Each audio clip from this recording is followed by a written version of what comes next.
This is Thrive Perspectives, an ever-growing discussion about the issues and ideas that shape our lives, with your guide, Dr. Matthew Jacoby. Good morning, Matt. Good morning, Connell. Morning, Stuart. Gee, that was good coffee this morning. I needed it. Bit of an earlier start today, but great to be back in the studio. Welcome, listeners. Great to have you with us for Thrive Perspectives.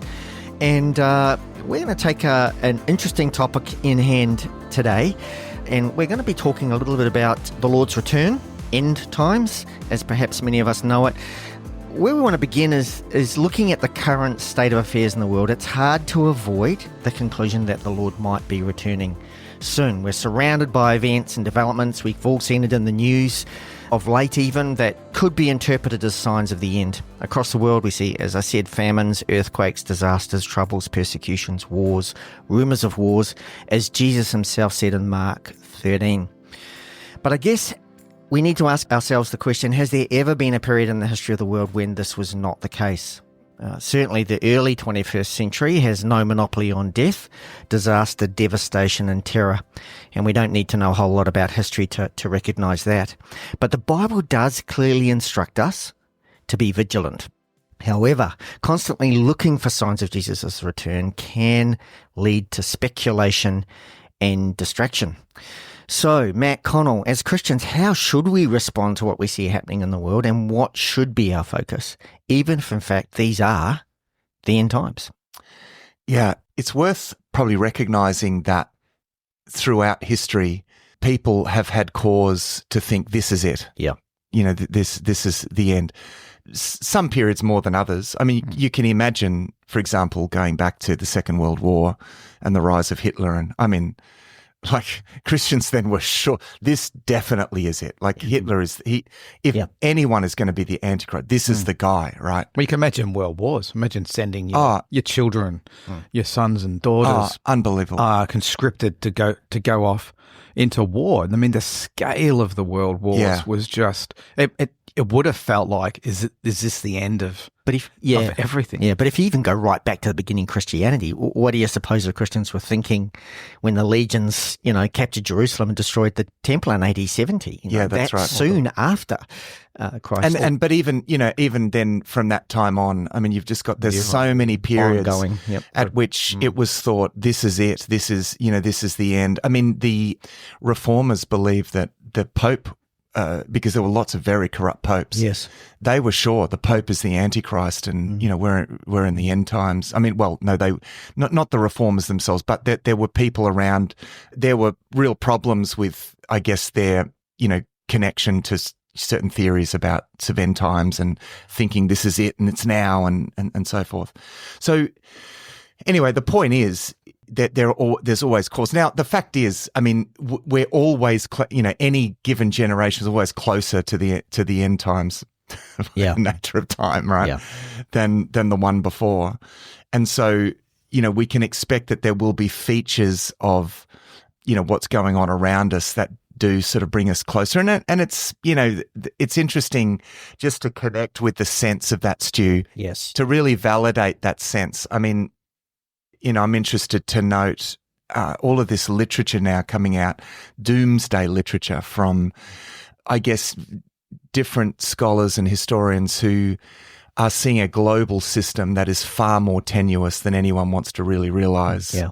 And then with the climate catastrophe, climate disaster unfolding, and man, there's so much doomsday stuff out there from major publishers as well. Yeah. So it's been interesting to see the rise of that kind of pessimism. And I think the big shift there is the global. Yes, the global. That's the thing that we haven't had access to before. If you would say there's a fundamental change about our times now as opposed to... Yeah, that's right. And this is a point that's made by the famous historian Jared Diamond in a book called Collapse. He points out, like every empire, he traces the collapse of every empire, and he says the difference now is that we're a global. Globalization means that it's impossible for one to collapse in isolation. That the next collapse is when it all goes down. And there's another book called. But also, Matt, just before you move on to that, we also all know about it instantly. And we all know about it. That's right. In those days, empires were probably collapsing, and only those empires knew about right. it. Yeah. Another book called Immoderate Greatness by Ophuls, I think the author is, who traces all the elements that led various empires to fall, and different empires had different factors, but his argument is that this global situation, we have all of those factors all together now, and so it certainly does look pretty precarious. So that's what I mean about this sort of doomsday literature. And look, you see it. I see it in the pessimism, for example, of my kids. Yeah. I remember growing up, and there was the threat of the nuclear threat, right? That isn't it true that every generation has something, right? Yes. Now, the nuclear threat, we should point out, is still very much there, particularly, with Putin sort of holding that, rattling the saber. Rattling that saber. But for my kids, it's very much, a sense of pessimism around the climate, right? Because this is massive implications to climate disaster and the abilities of economies to recover after increase in disasters and so forth. So you do sort of get, you do get that, and the rapidity of various, natural disasters now seems to be increasing, and so you do sense that, man, things do seem to be heating up. I think it's worth sort of validating that. And I don't think we're certainly not going to say it's not. This isn't it. False. Because actually I think the spirit of Jesus' teaching on the end times, which we'll get to in a moment in Matthew 24, which I think is there's some good advice there on how and I think that's the focus of what we want to look at, is about how we sort of comport ourselves towards what's happening in the world. What's happening in the world. He recognizes that there are lots of different, things that are going to go on, but, we need to keep our heads together. So isn't the point then that we're not going to be surprised that things are worse? Yeah. So my point is that we do need to be in a state of vigilance, therefore. You know what I mean? Like, we shouldn't be surprised. So it's not a bad thing to think. So let's just say first, it's not a bad thing to think, oh man, this could be it. Yeah. It could be. Which actually should excite us. I think that's better, because if we were here saying, oh, no, it's way ages away, let's all just relax. No, we should actually be in a state of vigilance. And the problem, I think, with our sort of culture is that we tend to not want Jesus to come back, right? We got that holiday planned, and that's exactly right. Whereas, the New Testament advocates an attitude of connectedness with the human predicament, at least, where we bemoan the state of the world so much that we're praying and saying, "Come, Lord Jesus, come, Lord Jesus." That level of anticipation in our uniquely privileged situation, we can lose that element of anticipation. But let me have a look, because I think what we want to get to here is to move towards the right kind of disposition as Christians in the midst of everything that's happening on. And I think this is where Matthew 24, we have this, Jesus is preempting this teaching. You mentioned before, Stu, about the events around the destruction of Jerusalem and the Jewish wars. Yeah. And that's the background for what Jesus talks about it's in Matthew 24, Mark 13 you mentioned, but also in Luke.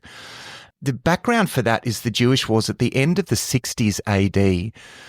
The Jews rose up against the Romans, and it's this period known as the Jewish Wars. It was recorded in great detail by the Jewish historian Josephus, and it culminated in the siege of Jerusalem and in the final destruction of Jerusalem, and actually ultimately in the exile of the Jewish people. That takes a little while. Because there were uprisings after that. I mean, in 135 AD, there's a very famous uprising. Then finally, that was under the Emperor Hadrian. He just kicked the Jews out, and so this period becomes the beginning of the Jewish alienation from the land, which wasn't essentially reversed until 1948. Okay. So Jesus predicts this. In fact, he even predicts the time in which this is going to happen. He says all of this is going to happen within this generation, right? At the end of Matthew 24. So he's warning them, saying these things are going to happen.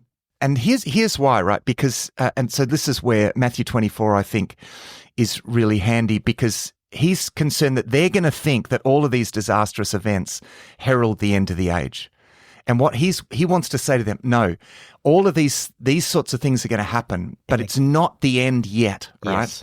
Yes. There are certain things that are going to happen before the end comes. Yeah. So I might just read it, and because I think this is so we're reading from really sort of verse 3 of 24, are we? Or we're going to read from the top? Yeah. No, that's right. Yeah. Yep. So as Jesus, 24 verse 3, Matthew 24 verse 3, as Jesus was sitting on the Mount of Olives, the disciples came to him privately. Tell us, they said, when will this happen, and what will be the sign of your coming and the end of the age? So he's just said, when they've pointed out the stones in the temple. How amazing the temple is basically and he said, they pointed out. Yep. There's going to come a time where these are all going to be thrown down, not one stone is going to be left on another. They immediately think, when he says this to them, that the temple is going to be destroyed again. I mean, it's for a Jewish person in that day, you cannot imagine something more cataclysmic than another destruction, because the temple is the portal between heaven and earth. Yeah. I mean, it's the center of the world for them, right? So for the temple to be destroyed, for him to declare in 24 verse 2, where he says, do you see all these things? He asked, I tell you, not one stone here will be left on another. Everyone will be thrown down. So no wonder they come to him and they say, when will this happen? And what will be the sign of your coming of the end of the age? Now, the interesting thing there about their question is there are two questions there. When will this happen? They're talking about the destruction of the temple. And what will be the sign of your coming? And the Greek word there is parousia, which expresses the idea of the formal coming of a king to his kingdom, right? It's the triumphal return of a king. It's the word parousia, very important term. That's what we would see as the second coming of Christ. So what they've assumed in that question is that the destruction of the temple will be the end of the age, right? So Jesus' answer then, that makes sense of Jesus' answer, right? Because he says, watch out that no one deceives you, right? So why would he say that? He's saying that because they've assumed that the destruction of the temple is going to mean the end of the age. And so therefore, let's give up on all the things, there's no point in kind of after that, we just need to wait for Jesus to come again. And he's going on to say, no. And he goes on. And now the fact is, actually, towards the end of the Jewish wars in Jerusalem, I mean, the rise of false prophets and false messiahs and all of these leaders, it just grew off the scales, right? So Jesus knew that this is going to happen because all this alarmism surrounded those events towards the end, right? But there's something there too with the destruction of the temple, because I haven't really thought about it this way before, but I mean, the original idea of the Messiah from the Jewish perspective is that like the destruction of the temple would have been represented the opposite of what the Messiah was ever going to do. I mean, to actually have the temple destroyed and the Jews essentially ultimately exiled from their land is like the complete opposite of what the Messiah was ever meant to achieve. It's like there would have been a bit of a mixture of that hence their confusion, in the psyche of from a Jewish perspective of and I think the sense is, I mean, like the Jews, there were Jews inside Jerusalem who, when the armies were surrounding Jerusalem, are saying, no, stay here, because Jesus is coming. The Lord's going to send his Messiah to defeat the Romans, right? Now Jesus is going to say, no, when you see the armies surround you, don't stay, flee to the mountains, right? So he's going to give them the opposite result to what all of these false, leaders are going to say, right? So this is the background, to this. So he says, watch out that no one deceives you, right? Because they're going to try For many will come in my name, complaining, I am the Messiah, and will deceive many. You will hear of wars and rumors of wars, but see to it that you are not alarmed. Such things must happen, but the end is still to come, right? So he's saying that's not the end, right? The end is still beyond that. Nation will rise against nation, kingdom against kingdom. There will be famines and earthquakes in various places. All these are the beginnings of birth pains. Yeah. So all of those things happened, which is why, it's earthquake and wars and, the hearing of rumors of wars as well, because one of the reasons that the Jews felt they could rebel because the Romans were engaged in wars elsewhere as well. So that was why they felt, right, now is our time, right? Yes. And you've got to understand too that, the uprising against the Romans, which happened during these Jewish wars, wasn't just a political thing. It was religious, right? The leaders that led that they were messianic pretenders in a sense. They're trying to bring about essentially Armageddon. So they're trying to force the hand. That's right. Yeah. That's right. So this is the they're trying to bring about this end of the age kind of, event, right? So Jesus is warning against that. Okay. So, and if we think about kingdom against kingdom and nation against nation, you've got Attila over around Europe in the 5th century, the Vikings in the 9th century, Genghis Khan in the 13th century, the Muslim Turks in the 16th century. It goes on. That's right. So it's not just the specific, but into the future as well. Hence, as he says, these are the beginnings of birth pains, right? So what he's depicting here is an age in which, talk about a long birth, but this is just the beginning of something. It's not the end. It's just the beginning of birth pains. So all of these things, in other words, are going to characterize this era, wars and earthquakes and all these sorts of things, right? So that becomes characteristic of, and as we look back in the last 2,000 years, like no doubt, that has been the characteristic of this age, right? So what he's saying is that all of these wars and all of these things, this is not the end. Yes. Okay, so just because if you look and there are wars and earthquakes, don't think, oh my goodness, this is the end. I've got to believe all of those people who are telling me this is the end, right, follow me. Don't do that. Yes. Okay, and there's plenty of people do. Because what he's saying is that this is just part of this age that you're in now. It's something that we just expect will happen. Okay, so and I think that's the corrective, Stu, to this sense that oh no, there are wars happening, there's climate disaster happening, therefore it's the end of the age. Now it might be, but let's go on to what Jesus says about who knows. Yeah, that's right. Exactly. So he says about this period, then you'll be handed over to be persecuted and put to death, and you'll be hated by nations. Many will turn away from faith and betray and hate each other. I mean, this happened, Josephus talks about the fact that more Jews were killed by other Jews inside the walls of Jerusalem that the Romans eventually killed because they turned on all these factions.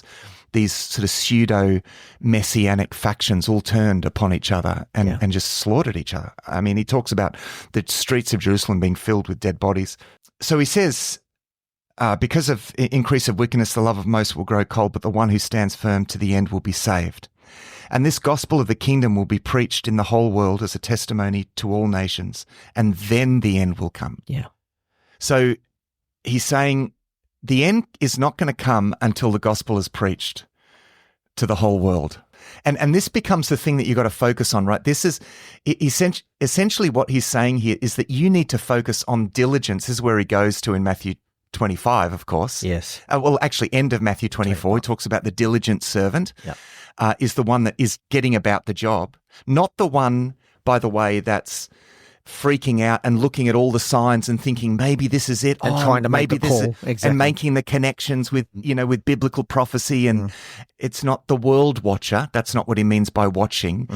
He's going to talk about being watchful, but he doesn't mean speculating about wars and where that all fits in. And he means being watchful as a metaphor, and it actually refers to cities had people who were on watch, and it was important if they fell asleep on their watch, the city would be attacked, and he uses the example of a thief, but he gives plenty of examples of what watchfulness means. It means being diligent, right? It's the parable of the talents, the guy that receives a certain number of talents and puts them to work, right? It's the servant, the illustration he uses of the servant who is diligent, right?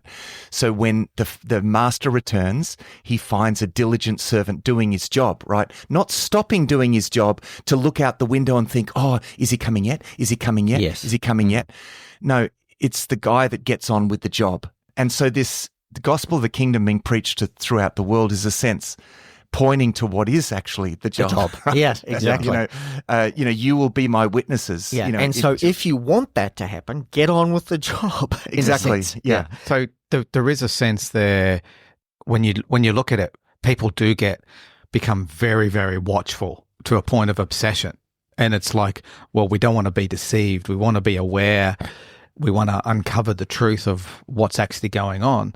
And so you become very over-attentive to try not to be deceived. But there's a risk there that even becoming so attentive to it, you actually are ending up being deceived because you're actually being pulled away from the thing that you actually were meant to be focused on, which is the gospel being taken to the ends of the earth. And so I got this image of, remember we had this image when we were talking about demonic realm, a few podcasts ago. And we had this idea of walking down like a dark alleyway and we got the fences and the dogs on the side. And the whole point of this analogy was like, don't get distracted by all the dogs barking at you as you're walking through.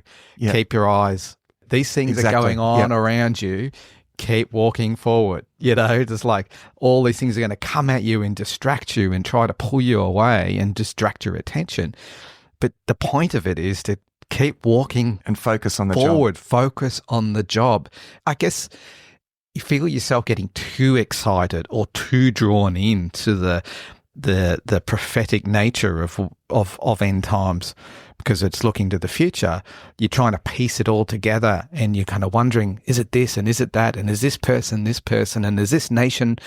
Well, we're curious and it's speculative and we're into the sensational sort of nature of it. I mean, the irony is, Connell, that people refer to this chapter to justify what I'm going to describe as this world-watching sort of posture, And they say, look, there are wars and rumors of wars, so that means the end is here. It's like, no, he's saying the opposite to that. Yes. And I think, again, it can justify this attitude of, well, we've got to, and this is, because he goes on and he talks about keeping watch, for a start, it's not my purpose here to do a full sort of exposition of Matthew 24, and it gets a little bit complicated because a lot of scholars say that the whole thing actually refers in typical apocalyptic language to the destruction of Jerusalem. I think it gets to a point where the destruction of Jerusalem could be potentially used as a sort of prefigurement of the end times, like most prophecy. It has like a lot of prophecy, present, future, and I think that's past. So there's, but he certainly ends up going on saying that all of these things,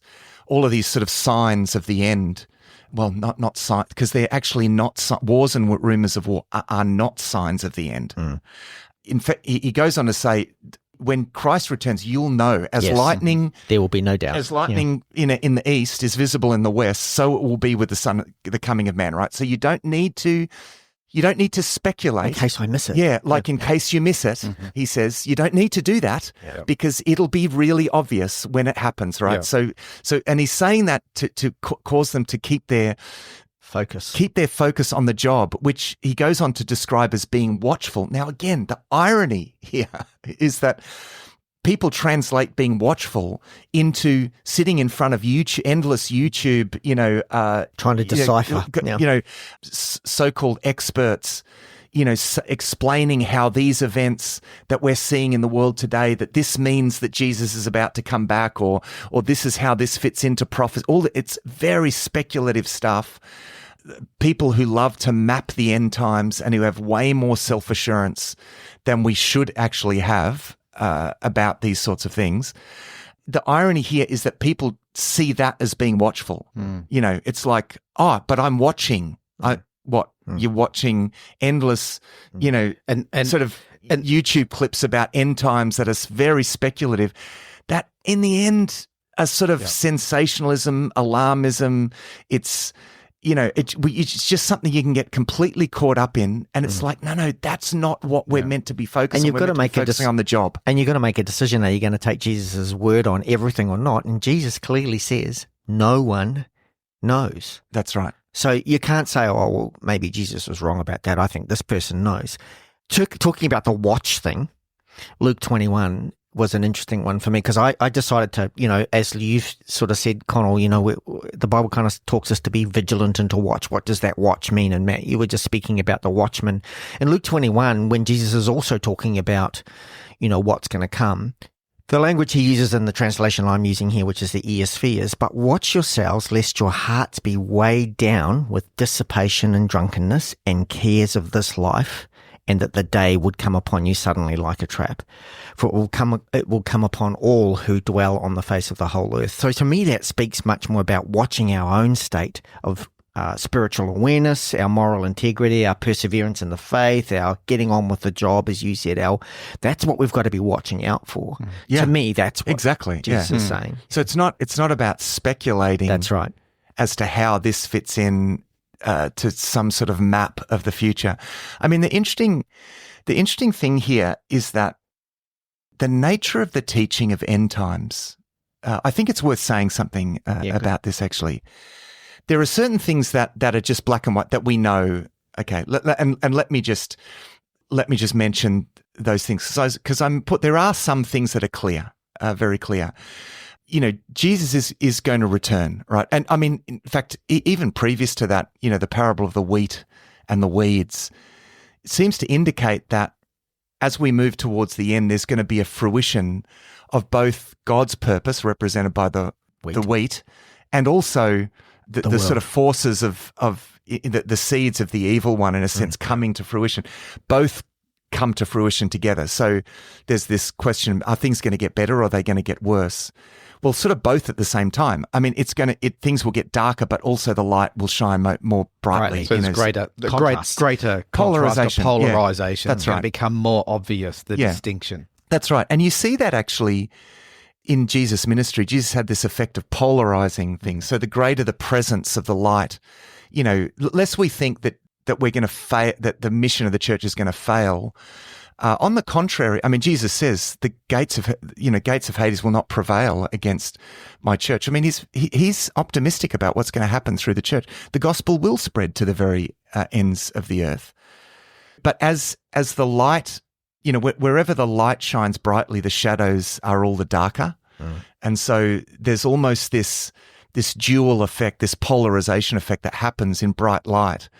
Shadows, become quite dark. And so there's this kind of polarization effect that you get this sense that as we move towards the end, that you do have that. The polarization there comes from the light shining brighter and the dark getting darker. Yeah. There's a problem if you have the view that being watchful means we've got to become this super obsessed with trying to make sense of everything, as if we kind of need to sort of manufacture that polarization. So the reason I would shine brighter is because of the transforming work that God is doing in my life, and getting on with the mission is the reason why I would shine brighter. I'm not going to shine brighter because I'm trying to understand. The word for that, Connell, is distraction. Yeah. And I think one of the greatest tools of the enemy actually is distraction. And it's not even with really obviously bad stuff. It can just be with speculations. I mean, there's a lot of, in the New Testament letters and letters to Timothy and Titus, Paul is constantly warning them against, sitting down and just endless speculations. And you referred back to that illustration of the dogs barking behind the fences. That sort of alarm is, oh, look at this. There's something, we're incessantly curious sort of creatures, and we like to know what's going on and have it all sort of wrapped up and tied up in a bow in a sort of nice theoretical sense from the comfort of our armchairs. It's kind of exciting as well, isn't it? Like even the supernatural is exciting in a way. It's like beyond the normal. It takes us out of the mundane existence that we kind of live in day by day. The supernatural is like, it's intriguing. what's going to happen in the future. And in a way, there's nothing necessarily wrong with that. We can speculate, but it becomes unhealthy when that becomes the distraction. Like, it's nothing probably wrong with trying to understand, it could be this, it could be that, but at the end of the day, who cares? Yeah, but as long as we understand what's black and white and certain, and also understanding what we don't understand or what we don't know. Yeah. I think one of the important sort of mandates of wisdom is know what you don't know, understand what areas are grey areas, deliberately grey areas, because a lot of the teaching that we're given on the end times, particularly in the book of Revelation, is intentionally cryptic, intentionally so. And it's intentionally so that in a sense we're being told what's going to happen in the future without being told exactly what's happened. So we're told in this kind of cryptic symbolic form, not so that we can go and work it all out. Yes. But so that we can get a general sense of what is going to happen without necessarily, because it's not, the book of Revelation isn't sort of telling the future in a sort of detailed, it's not giving us a detailed map. It's just giving us a sense of the main ideas that this is going to be triumphant, right? But the world system is going to, there's going to be a collapse of the world system, and what that is going to look like, how that unfolds, we've got to not nail that down. Because the problem is if you take all of this cryptic stuff and then you nail it down into one form, which tends to what people tend to like to do, the chances of you being wrong then are very high. And let's just remember that the Jews in the first century, they had very fixed ideas of what the first coming of Christ would look like. And they got it wrong. Yes. Right? They, in a sense, part of them being unable to accept the way that God actually then did things with the coming of their Messiah was that just didn't meet what they expected. No, this is not what we thought it would be like. It's like, so you just got to be really careful with having very fixed ideas of what we think it's going to be like. We need to hold on to the main things, which I'll continue to. There's often good reasons why God doesn't give us the detail. I mean, with the coming of the Messiah in Jesus, he could have made that crystal clear. And there'd be an argument to make that if everyone knew that he was actually God, they probably wouldn't have crucified him. Like, there's something in the ambiguity in there. There was a kind of, his identity was kind of veiled as well. We could have just come out and very prescriptive about who Jesus was and what he'd come to do. But even the telling of the coming Messiah is kind of, there's a lack of detail, but you get a picture. All the Jews and all the Jewish people anticipated someone coming that was going to, deliver them. Yeah. And so they all had that idea. And I see it with the same with the end times as well. If we all knew when Jesus was coming, we'd probably all behave very differently. And that's the point. I don't think God wants us to behave as we would if we actually had that. So what do you mean? But what do you mean by that? Well, I actually think he does want us to. That's exactly the point. But he could be coming any minute, and he might be coming in 1,000 years now. Yeah, but we don't know. It would change what we might do. It like actually. Well, it's at the point of maybe you'll get to when we go reading through Matthew. But the parable of the 10 virgins.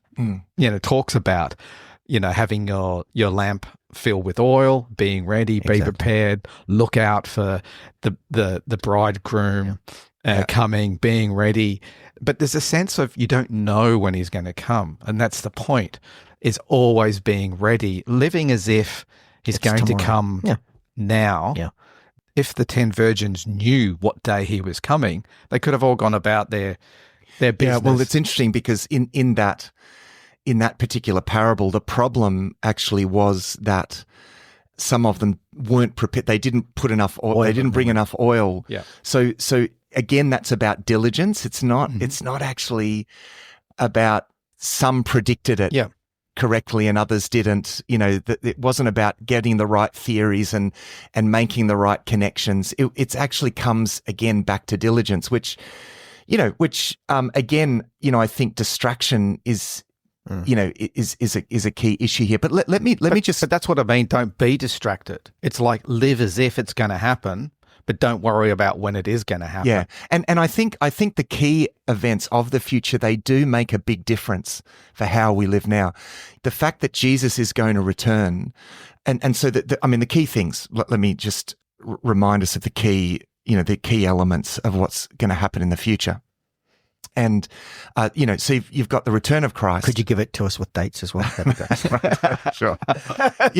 Christ is going to return. It's going to be obvious to everyone that there will be a general resurrection of the dead. Now, some end times views split these into two halves. We're not going to talk about that today. I'm just going to talk about, generally about these sorts of events. Then you've got judgment. Again, there are some views that split also a judgment into two parts with a 1,000-year period in between. But certainly judgment is a factor of a final judgment. And then there is the final state, that a new heavens and a new earth.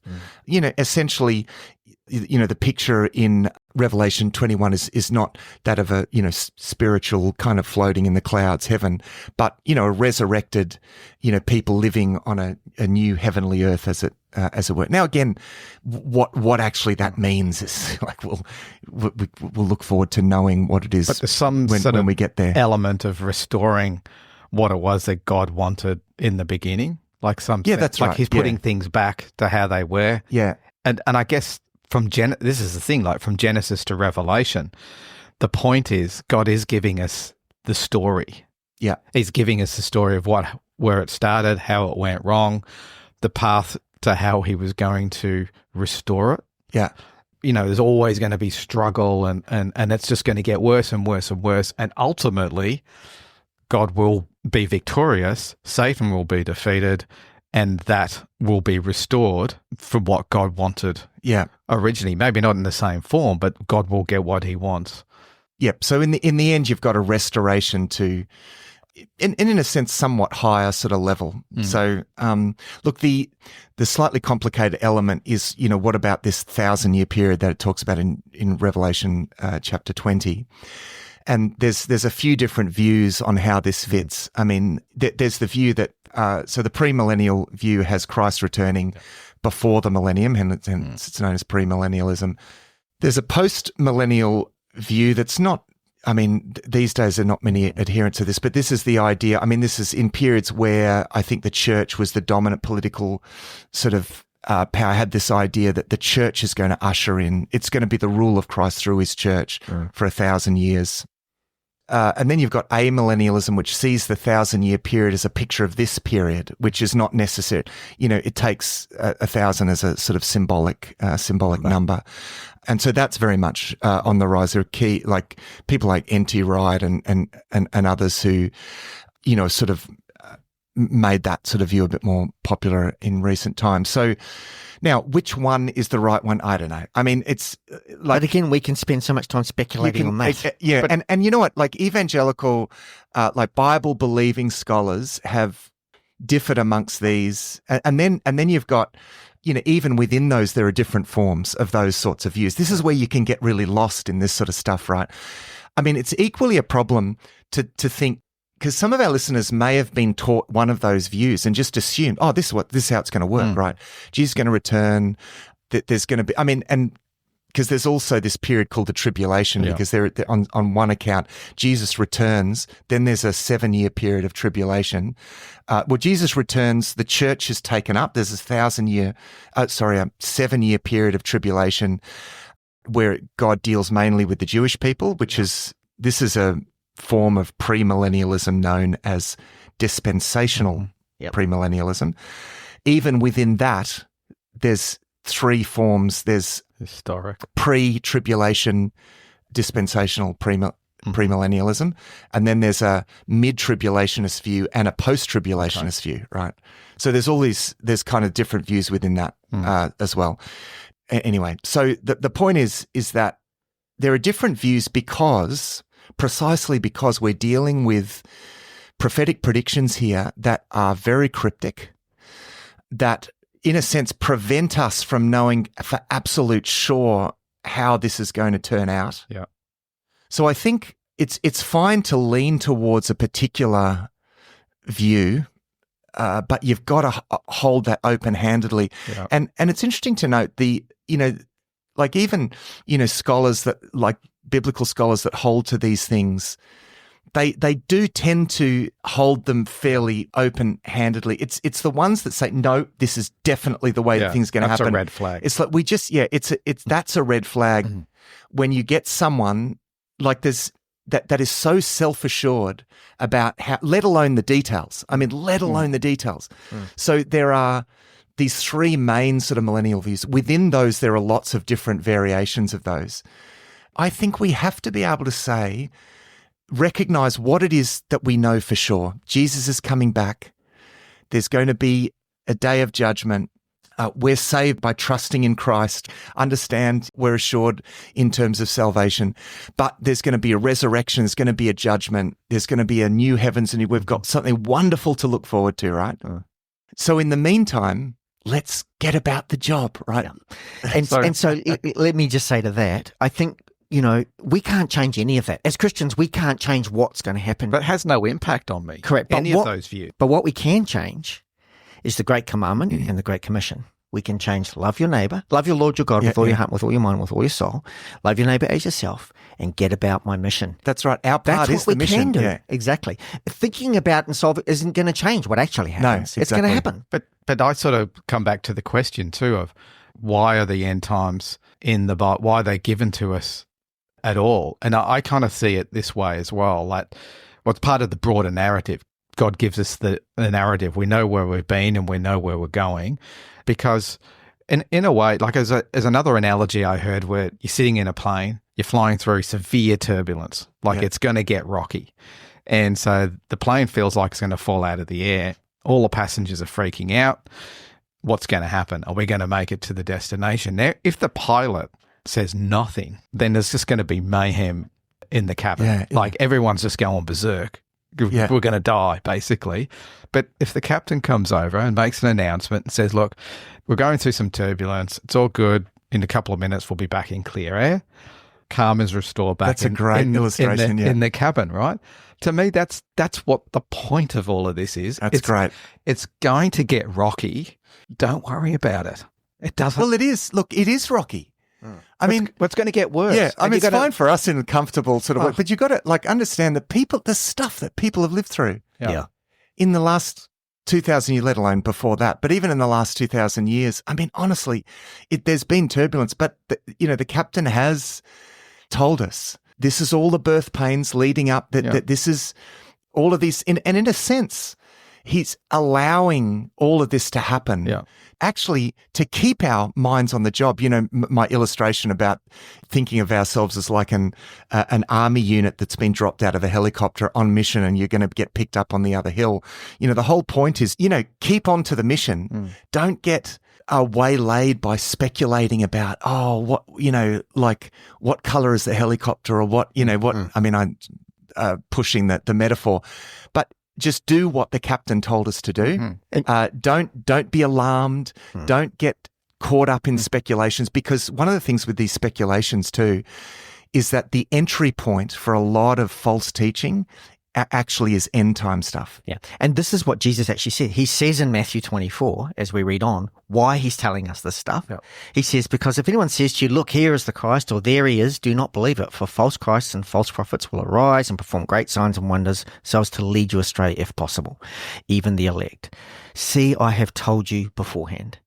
Yeah. So he's kind of saying, the reason I'm telling you this is so that you know this is going to happen. That's all. Don't get distracted. So you don't get distracted. Because if he didn't tell us, we'd be wondering. We'd be panicked. Where is God? Yeah. Is this the real one? Basically, it's outlying. It's going to kind of turn into a bit of a horror show in a way. Like, it's going to be bad, but don't worry. I'm in control. Nothing's changed. We're still on track. Yeah. Well, that's clear from the book of Revelation, because however specifically that's going to unfold. I mean, you see the world system, things going really wrong, with the rise of the beast and the false prophet, all this sort of stuff. And then, fallen is Babylon, and Babylon is a way of sort of depicting the world system, that kind of collapses.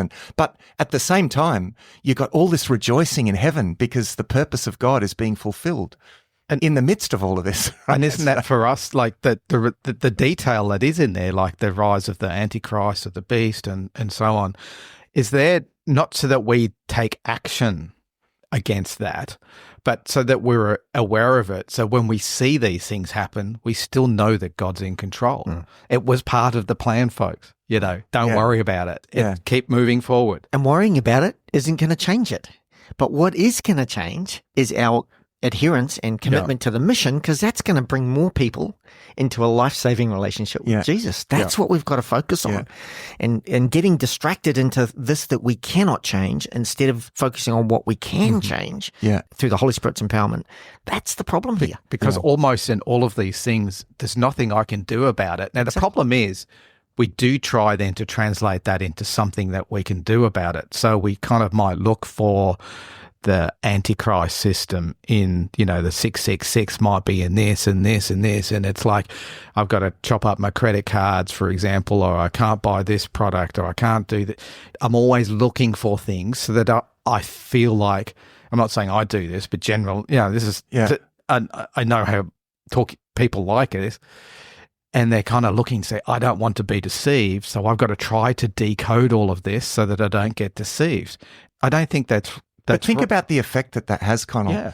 Like, because suddenly it has this disruptive effect on your life, because you're saying, oh, no, like this is the mark of the beast, and so therefore, those Christians, they're getting the mark, and so suddenly it puts you at loggerheads with other Christians, and it causes arguments and disputes, which is exactly what the enemy wants. Exactly what the enemy wants, right? All of this and this assurance over this, like, no, this is the mark of or this is what this refers to.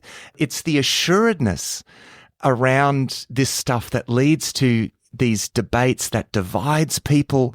It's us focusing on the barking dogs and then starting to bark at each other. That a far better idea is just to accept, what we know for sure. Let's get on with the job together. And be able to say, look, I don't know for sure how this is specifically going to unfold. I think there's a wisdom in letting what's black and white be black and white, but leaving the gray areas gray. Yeah. So this is the captain saying, look, we'll be through this in a little while. Oh, what does he mean by a little while? Oh, we got some turbulence. What specifically, Which turbulence have we got? Yeah. And is this, my suggestion would be, if you're listening to someone who you are attracted to precisely because they seem to have all the answers about the end time, they're not able to say, well, I'm not sure. I think that's a sign of just leave that alone. You just go on YouTube, where all great research begins and ends, is to type in end times into YouTube, and you'll get so much of this. And the interesting thing is, there's whole videos explaining all of it, and people have built entire ministries out of this stuff. That's got to be a red flag. Like, you can build a whole ministry out of interpreting the end times. You look in the comments, and the people are going, yes, this just makes me want to serve you, God, all the more. It's like we're getting excited by the detail. There's a danger here. I'm not sure though that, like, you're right. It's not all necessarily negative. If we're reminded of the fact that Jesus is going to return, and it can have that effect, it's the conflict that brings within the Christian community. Conflicts over theories and speculations about end times. But with all of these theories and speculations, there's like a call to action as a result of it that follows from it. So, for example, we could talk about the Antichrist system emerging in the 666, and therefore you need to do this or not do that. And in a sense, trying to figure out who the Antichrist is and how he's going to come, it actually replaces the mission. Yeah. You know what I mean? Like, that is the thing that excites you more than just, like, God's given us a mission. There's a real mission, and it's what we do every day, and the mission's not going to change. And there's a sense of that's just normal. So we're attracted to the things that sit outside normal, and we get a bit distracted by that. And then it becomes a mission to try to decipher it, trying to become one of the ones that has the truth that everybody else doesn't have.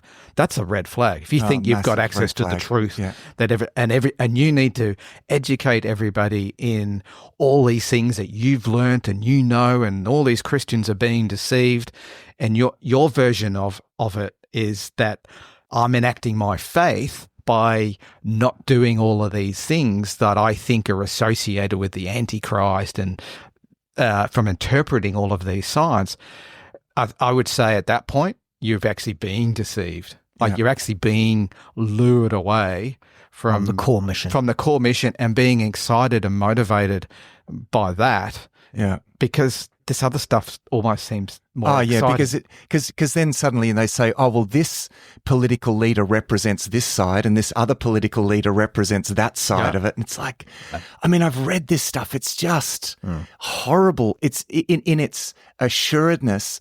And so suddenly you've got then Christians against Christians, because if you vote for that other side, you're voting for the wrong team, and it's just... So it affects how you live. It affects what do I mean? There's a call to action. Does it mean we treat money, credit cards, technology, who we vote for? It shifts the focus from what it should be to other things. And you become really wrapped up in it, and as if you've got to evangelize this particular viewpoint to other Christians. Yeah, and you turn into someone that, by all accounts looks pretty loopy, because you're completely... But it's so easy. Yeah. But it's the journey. The journey to there is a subtle one, and I think it's just easy to get wrapped up into it. And you've got to recognise that red flag in yourself. Matt, before you wrap up, I just want to read, because it speaks to what we've just been talking about there at the end of Matthew 24, or verse 26 of Matthew 24. Jesus is saying, so if they say to you, look, he is in the wilderness, do not go out. If they say, look, he's in the inner rooms, do not believe it. All right? This is these people saying, this is it, this is it, this is it. Don't believe it, for as the lightning comes from the east and shines as far as the west, so will be the coming of the Son of Man. Yeah. Matt, wrap up the convo for us. There's something much more peaceful about being able to say, look, I know that Jesus, I'm so looking forward to the return of Christ. In the meantime, I'm going to focus on doing the things that God has called me to do in the present, right? I'm just going to focus on that. That's the diligent servant. It's much more peaceful in life having that sort of focus and being able to say then, oh, look, I don't know. And sometimes when I say that, people, suddenly give me piles of books what's not books, tends to be YouTube links. Oh, no, you need to. It's like, no, I am aware of all of the theories. And that underscores to me the fact that there's a lot we don't know about this, but here are the things that we do know. And one of the most important things we do know is what we should be doing in the present.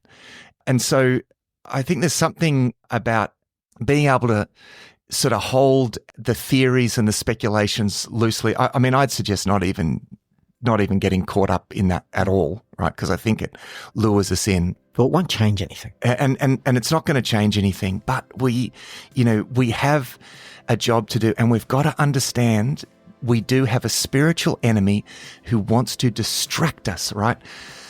Who wants to divide us based on our theories, who wants us going at each other, who wants us speculating on what's going on and anything but actually being diligent and focusing on our attitudes and actions and focusing on the job. So there's something wonderfully simple about the Christian faith.